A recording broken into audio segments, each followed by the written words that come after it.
Assalamualaikum warahmatullahi wabarakatuh, dan salam Waalaikumsalam sejahtera warahmatullahi untuk kita, wabarakatuh. dan salam sejahtera untuk kita semua.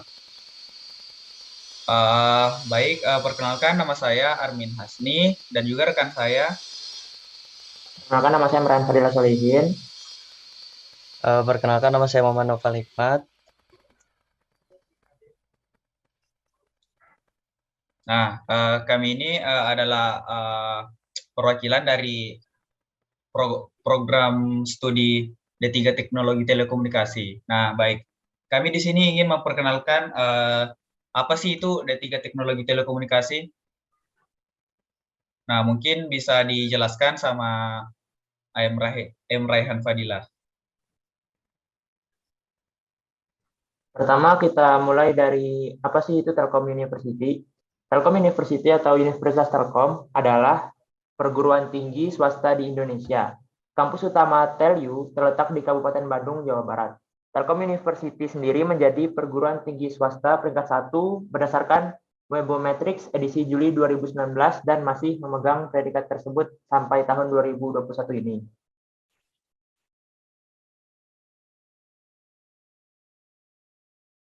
Nah, kemudian akan dijelaskan oleh rekan saya itu Muhammad Novel Hikmat. Kepada Novel dipersilahkan. Baik, yang selanjutnya akan saya jelaskan. Jadi di D3 Teknologi Telekomunikasi ini ada beberapa poin yang akan kami sampaikan. Salah satunya itu D3 Teknologi Telekomunikasi itu apa sih? Terus yang kedua, kenapa D3 Teknologi Telekomunikasi?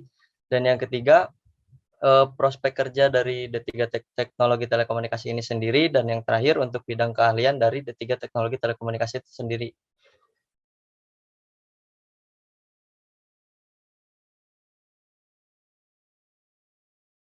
Nah, yang pertama di sini ada D3 Teknologi Telekomunikasi itu apa sih?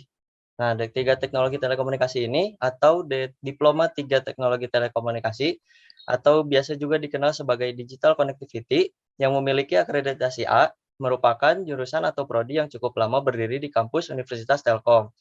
Awalnya, D3TT ini berada di bawah Fakultas Teknik Elektro saat kampus masih bernama STT Telkom.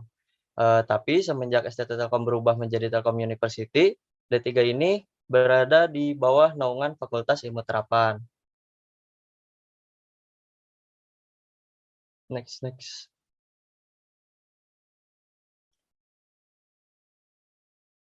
Nah, selanjutnya, kenapa sih harus D3 Teknologi Telekomunikasi? Yang pertama ini, karena manusia itu tidak pernah puas. Kenapa manusia tidak pernah puas? Maka teknologi akan terus berkembang. Jadi kita yang ada di prodi ini itu turut serta dalam memajukan atau menjadi memegang peranan penting dalam kemajuan teknologi. Kita di sini belajar di bidang yang akan terus melihat masa depan. Contohnya saja saat ini kita menuju dan sudah masuk ke jaringan 5G dan munculnya banyak startup dan juga dikembangkannya itu IoT atau Internet of Things. Kemudian yang kedua, di sini kita bisa mempelajari banyak hal. Di jurusan ini kita mempelajari banyak hal mulai dari telekomunikasi, antena network, coding atau programming, bahkan desain dan editing. Dan juga didukung dengan fasilitas dan sumber daya yang mumpuni. Kemudian yang ketiga, prospek kerjanya yang menjanjikan. Karena kita ini berada di dalam bidang teknologi yang harus dituntut terus untuk berkembang dan maju, maka angka kebutuhan tenaga kerjanya juga semakin melimpah. Hampir semua hal membutuhkan jurusan telco. Lebih lanjut di next selanjutnya ya. Dan selanjutnya ini ada prospek kerja.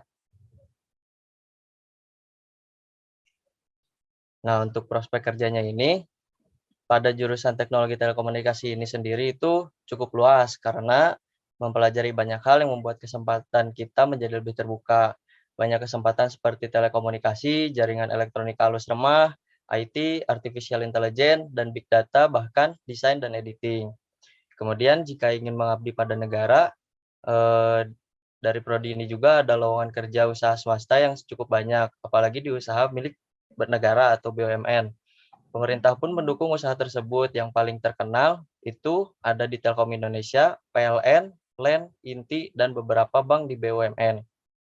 Kemudian di prodi ini juga ada sub bidang yang banyak. Banyak sekali turunan dari lowongan yang ada seperti pada teknologi telekomunikasi, ada CME, radio, planning, OP, dan Optin dan optikal. Di IT sendiri ada developer, programmer, quality control, networking pun juga banyak sub-bidang yang mendukung. Kemudian untuk jaminan hari tua, kalau untuk prodi ini juga ada jalan yang bisa dipilih yaitu menjadi PNS. Tidak perlu khawatir karena banyak instansi dan bidang atau badan yang membuka kualifikasi jurusan ini.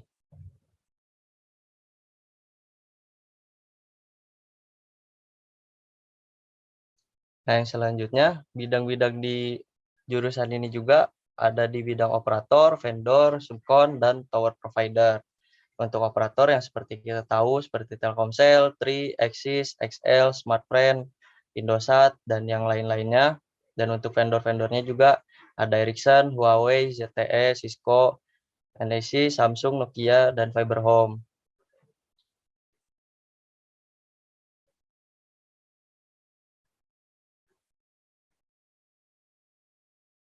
Oke, mungkin sekian presentasi yang bisa disampaikan. Silahkan, Armin. Baik, mungkin cukup untuk presentasi yang disampaikan oleh Muhammad Rehan Fadila dan juga Muhammad Noval Hikmat. Nah, mungkin teman-teman yang lain, apakah ada yang ingin ditanyakan? Cukup Kak, informasinya cukup baik. Oh, siap.